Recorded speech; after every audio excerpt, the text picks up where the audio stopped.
Ladies, I'm here on the show, and I'm here to recap the NBA game. I watched here tonight the San Antonio Spurs, Detroit Pistons. The San Antonio Spurs beat the Detroit Pistons 114 to 103 reaction. Very good win for San Antonio on the road, man. Just crazy where both these teams. Well, I remember Detroit for last year, man. They were in the gutter. One of the worst teams in the league, and now they're top team in the Eastern Conference. The Spurs last year, I believe, had 32 wins. This year, they're top 2 team in the Western Conference, arguably the best team in the conference. They've now won 9 games in a row. It's just crazy where both these teams have come from the bottom now to the top, to the top, to the top, to the top.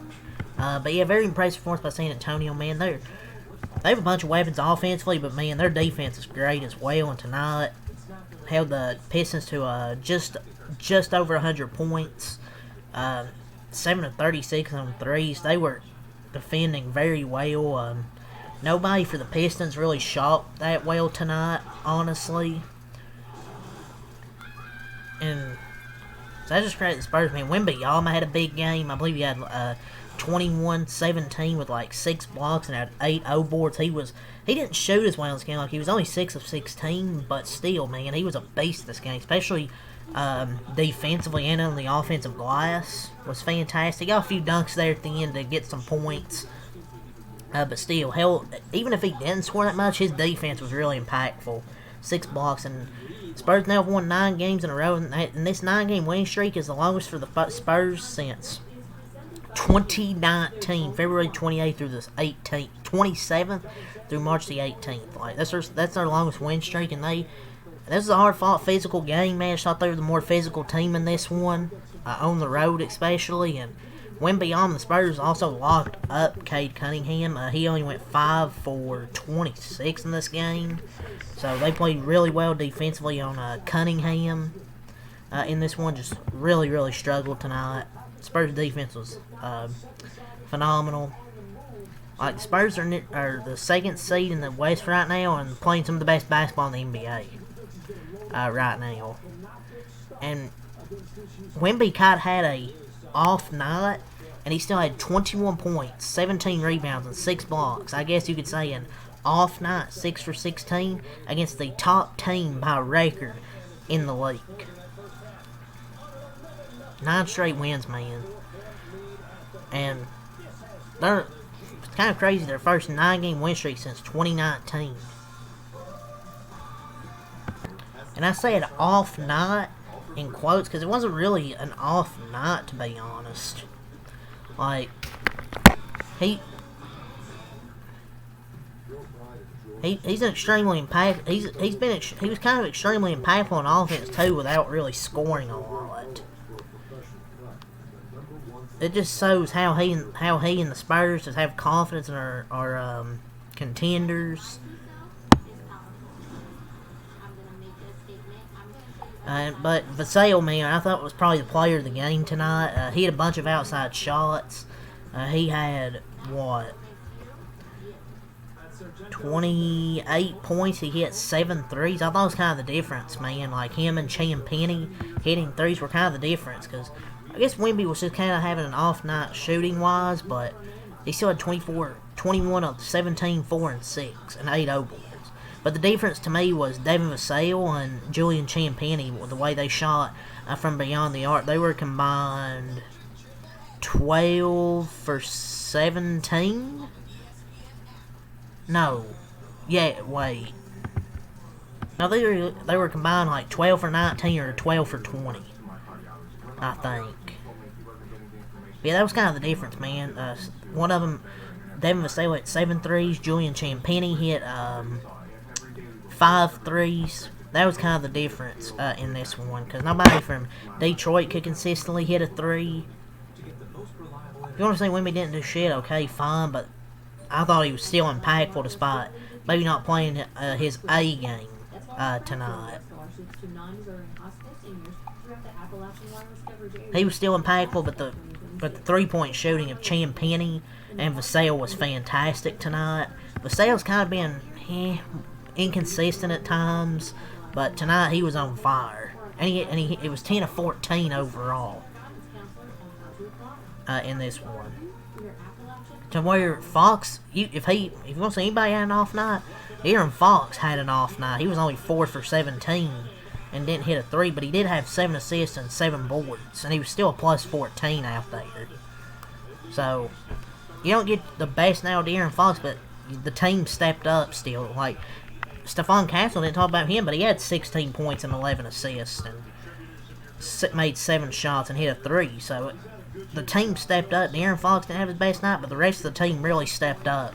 Outside of him, Keldon Johnson had 9 off the bench. The bench wasn't really the most impactful tonight, but they didn't really have to with how good the starters that really outside the Aaron Fox were tonight. But the Spurs are just very good now. They're championship contenders, man. Easily. They're going to be championship contenders for years to come because they have a young team. Like, this is a young team. Like, Wembanyama, Castle, Vassell, even guys off the bench like Dylan Harper, Carter Bryant, Keldon Johnson, Harrison Barnes, veteran players who can be impactful. This is going to be a Spurs team for years to come, man. They're going to be really dangerous.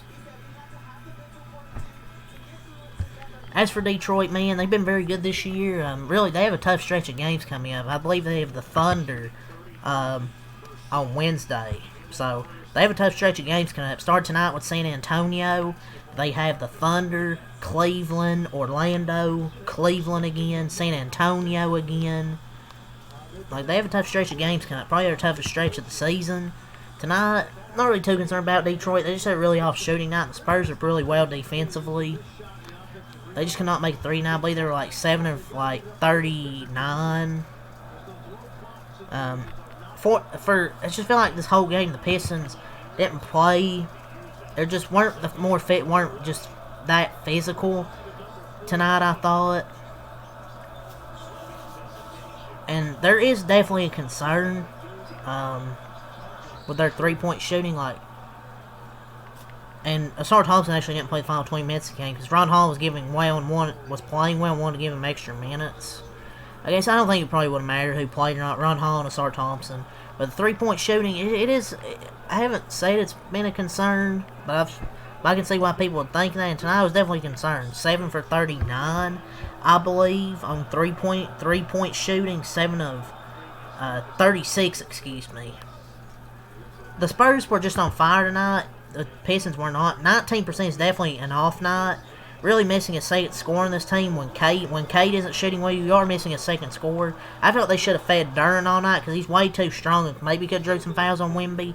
But I feel like there's also concern, like, I don't know, man. I would rather see Karis LeVert, man. I'd rather see somebody else play over him. Like, he doesn't really do much for this team. I'd rather see, like, Marcus Sasser play, honestly.